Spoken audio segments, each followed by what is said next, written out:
Uy! Uy! Nahulog pala.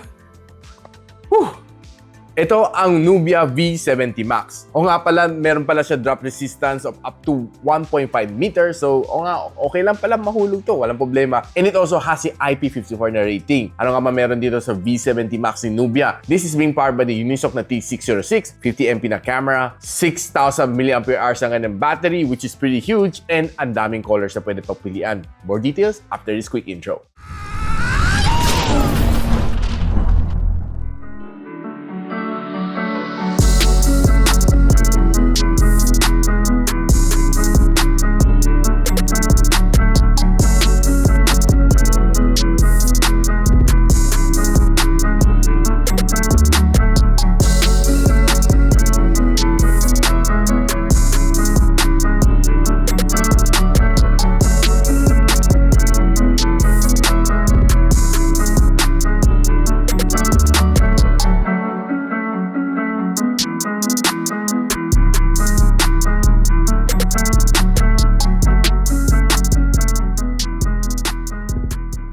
Na itong si V70 Max ni Nubia na may 6 plus 6 gigs of RAM and 120 gigs of storage is currently priced at $4,699, which I'll post the official link on the description box below. Now, probably marami sa inyo mabibitin on a 120 gigs of storage. And good news naman sa inyo, this one has a triple card slot, so pwede dalawang 4G na nano SIM plus isang micro SD expansion. So, walang problema ang storage.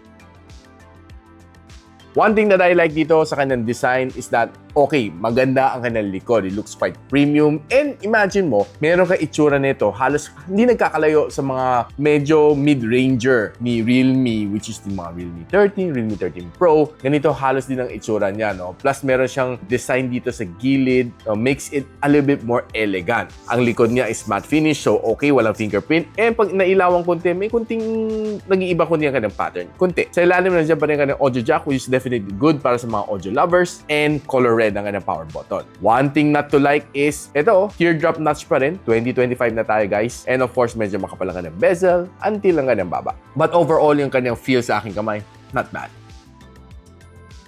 Now, this phone is being powered by the Unisoc na T606, which is a very budget-friendly na chip, and it almost got me 250,000 points dito sa Antutu benchmark. Pag binigtan mo, this is what I got. 122 ang kanyang loop score dito sa Wildlife Extreme, and 97% kanyang stability. And this is the score na nakuha ko dito sa CPU benchmarking ni Geekbench and kanyang GPU benchmark. Okay naman kanyang thermals, and it throttled to 90% ng kanyang best performance.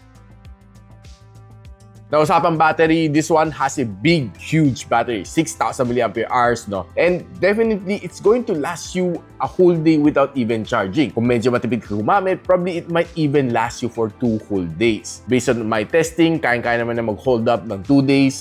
Basta normal usage, walang heavy gamings, walang heavy video watching, or the whole day nakakonect ka sa mobile data, and definitely hindi tatagal ng 2 whole days. And this one supports a 22.5 watts na fast charging, so okay, not bad. Meron nga pala siyang tatlong colors, guys: lake green, galactic gray, and coral pink.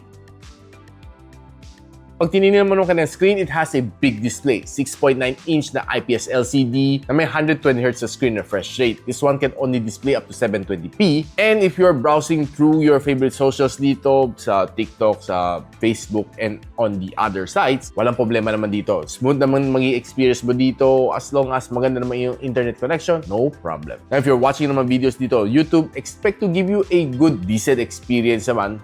If you're watching or streaming online dito or whatever content you're watching, okay naman, walang problema. And by the way, guys, itong phone na ito has a 1.5 meter na drop resistance. So meaning, siguro mahulog mo siya from your pocket na level or chest level, no? It can definitely survive. And this one also has a splash resistant na IP54 rating. Splash resistant, wisik ng tubig, hindi lublub sa tubig. Take note.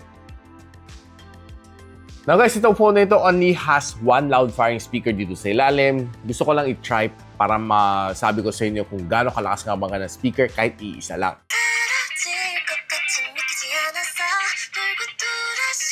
Well, for me, pretty decent ang kanyang sound. Hindi siya sobrang lakas, katamtaman lang. Not so bad. Pero kung nahihinaan ka pa dyan, may audio jack naman dito. So you can always plug in your favorite na headphones.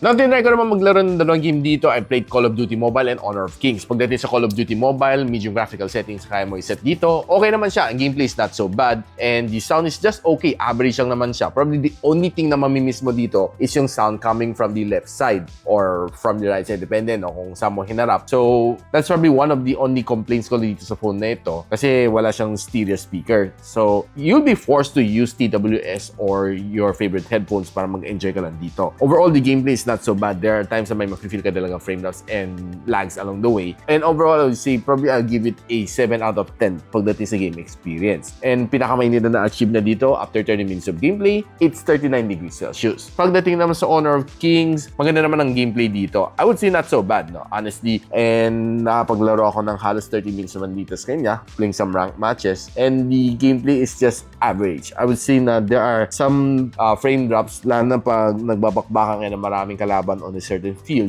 panag-arambulan na kayo, no? Mafe-feel mo dahil parang nalalag ka, biglang nagte-teleport ng mga kalaban mo dito. The controls is good, except siguro yung sounds, mamibitin ka ng konti. And pinakamainin na na-achieve ko dito is 41 to 42 degrees Celsius.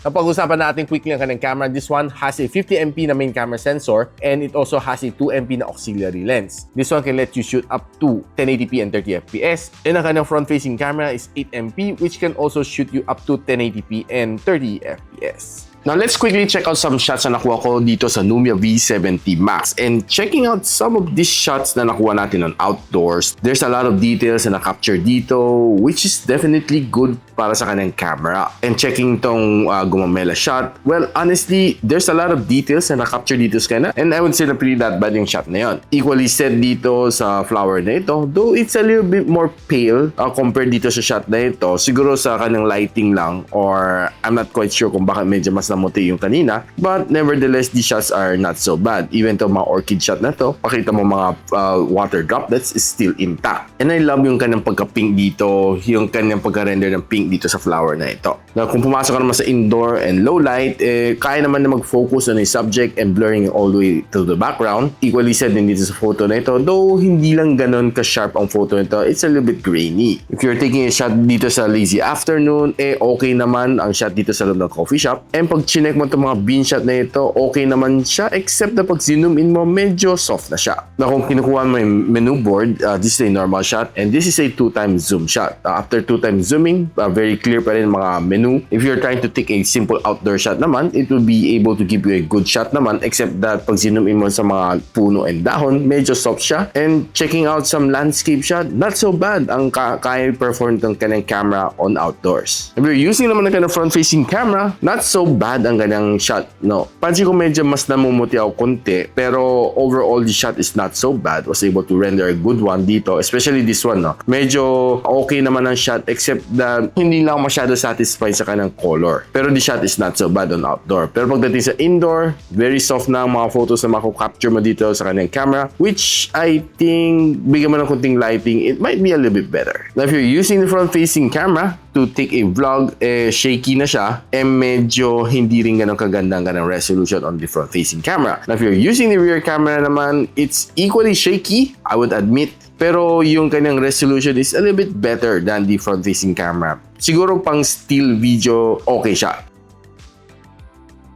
Now guys, overall, happy ako sa kanyang design. It really looks good and looks quite premium. Pagkakamalan mo siguro mga nasa above 10,000 pesos tong phone na ito, it doesn't look that bad, honestly. Kung ikaw naman ay naghahanap ka ng daily driver just for mainly pantawag, pang socials, okay na itong phone na ito at 4,699. And if you are also looking for a backup phone, pwedeng-pwede rin naman itong phone na ito. Probably the only thing na medyo mabibitin ka dito is ang T606 is not really that powerful. Pero kaya naman niya mag-perform on multitasking. So, bibili ka ba nito? Nubia v70 Max? Let me know in the comments, and if you like this video, don't forget to share it to your friends naman. And a quick sub naman sa aking channel is definitely awesome. I'll see you on my next video.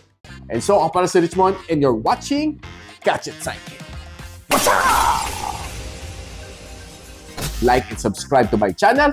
Don't forget to hit that notification bell. For one of my latest uploads, click the dito. And for one of my popular uploads, click here.